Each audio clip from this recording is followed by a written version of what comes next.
Hello and welcome, Aries, to your in-depth monthly horoscope for December. Now, what I'm going to do is give you a broad overview of the key strands of this month and then dive deep with your detailed forecast. So the big issue as this month begins is that Neptune, the planet of dreams, which is locked away in a very psychological part of your scope, that comes to the end of its retrograde on day 1. But this is also a month when Saturn and Uranus go back into that square, and that becomes exact on the 24th, on Christmas Eve. Now for you, Saturn is in the part of your horoscope to do with the future, your group aspirations, your social life, and Uranus is in your sector of everyday values and money. So maybe there has been an incompatibility at times this year between the values of some of the people you are associated with and what you really aspire to. And that energy can come back into play. Critically, Venus, the planet of love, but also of loot, is in a very notable position for you all month because it's combining with the planet of power, Pluto. A connection with someone influential can turn around your business hopes in a major way. But of course, at the start of every December, the sun is traveling in the most expansive part of your scope, and it's no different this year. So that sets a lot of excitement up for you. Now, if you're new to my channel, I'd be honoured if you would subscribe. If you would like to also get your free daily written horoscope fired to your device each morning, please see the link beneath this video. And finally, with year 2022 just around the corner, if you order your personal forecast for next year, now I'll give you the rest of this year free, plus your character analysis and 30% off. Now this helps you to ascend above your zodiac sign forecast. This is about your unique birth data, and this will give you searing insights to what the new year will hold, but also how you can make your way through the challenges but seize the opportunities. Please see the link beneath this video for more. So welcome, Aries, to your in-depth forecast for December. Now, as the month begins, yes, the sun is in your sister fire sign of Sagittarius. But also Mercury, the planet of communication, is in this location too. And this could give you the desire to head off somewhere different to do some Christmas shopping, or perhaps even to join in the social milieu. Now on the 4th, there is a new moon in the sign of Sagittarius. Brilliant for contracts, negotiations, anything to do with higher education. But because Saturn is in a brilliant sextile to this new moon, it's very stable. So you could find yourself linking to an organization, a group of people with shared principles, or just the people who bring the greatest amount of joy to your life. Because obviously a lot of that has been denied of us over the last couple of years. But Saturn can be, of course, a more restraining influence. So I think it's possible, you know, that there could be a deeper meaning for some kind of connection to others on the back of this new moon of the 4th. But also in the first 10 days, if you are interested in business or you work for yourself, you're trying to achieve goals in terms of your wider ambitions, Mars, your ruler, is forging an amazing link with Pluto in the sign of Capricorn. Now Mars is in one of its 2 home signs, the other being yours, of Scorpio. So the link between Mars and Pluto is very galvanizing. So if you're very clear about how you want to expand your situation with the help of that new moon, even though Saturn is providing that stabilizing energy, the galvanizing drama of Mars and Pluto can see you push forwards with aplomb, and this can really impress those in the know. So if you want to push a particular situation over the line that you've been working hard upon all year, this could be a moment of achievement. Now on the 11th, Venus does go exactly conjunct Pluto. But this is going to be repeated later in the month on the 25th, and that's because on the 19th, Venus goes into a retrograde.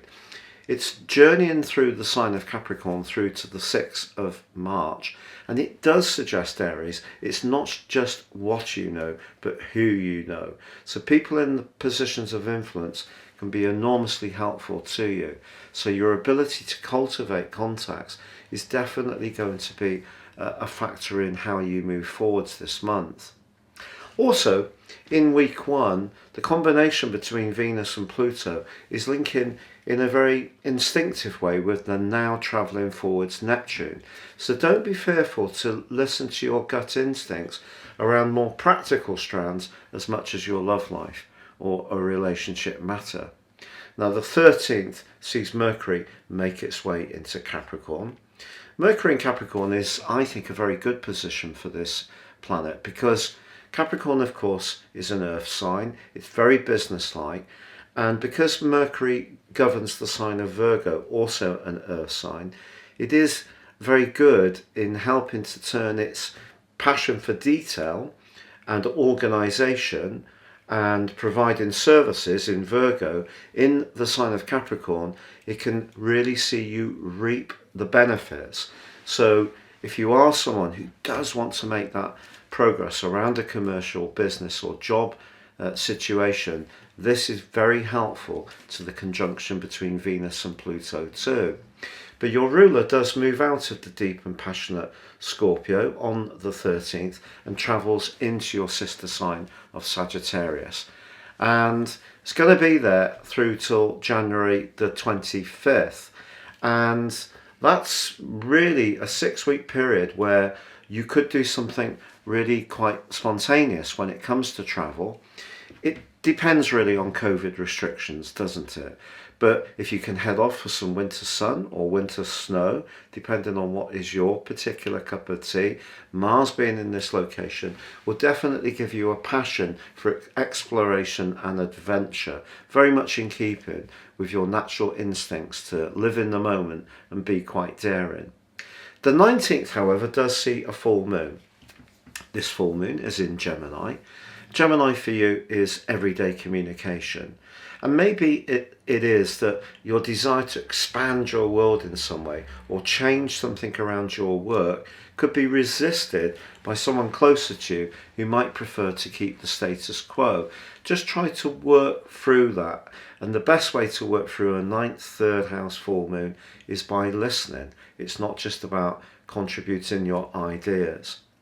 Now, also on the 21st, the Sun travels into Capricorn to join up with Venus, Pluto and Mercury. So we have a stellium of energies in this sign of achievement, the sign of steady application for you, your 10th house. And this is all about how you interact with the world at large.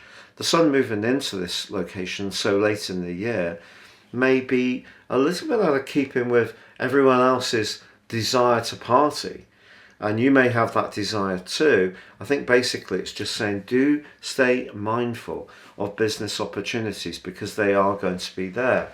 But of course, with Uranus clashing with Saturn all through this month, and Saturn being the ruler of the sign of Capricorn, it's not necessarily going to be the case that everything that you want is just going to fall into place without any complexities, because Saturn squaring Uranus has caused a lot of frustration and a lot of stress for a lot of us all through 2021, and really up until the end of February when it really starts to fade out. So it's stretching out.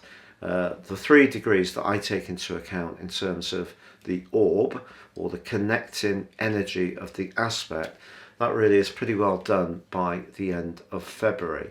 So I just feel there is going to be a chance for you to have that last minute success this year, but it just may require some guile, some flexibility, and staying very open-minded, because Uranus in the 2nd house can provide sudden opportunities around money, but also possibly some sudden expenses too. Now on the 25th, Venus and Pluto go exact again. How incredible, Christmas Day. And I'd like to wish you a very happy Christmas Day.